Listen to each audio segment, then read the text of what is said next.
Hello, আসসালামু আলাইকুম। কেমন আছেন সবাই?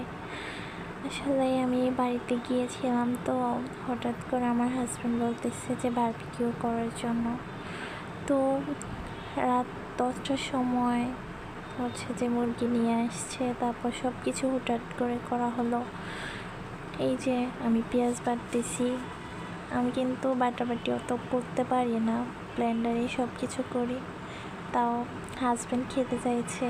আবার আমাদের গ্রামের বাড়িতে, বাবার বাড়িতে গিয়েছিলাম, তো আমাদের সব কিছু নিজেরাই করছি। তো আমি বারবিকিউ অনেকবারই করছি।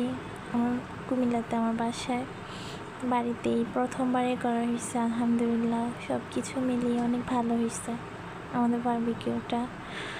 এই যে এখন কয়লা পুড়াই নিলাম। প্রথমে কয়লা পুড়িয়ে নেওয়ার পরে বারবিকিউ শুরু করে দিলাম। এই যে আমার বারবিকিউ লুক, মাশাআল্লাহ বলবেন সবাই।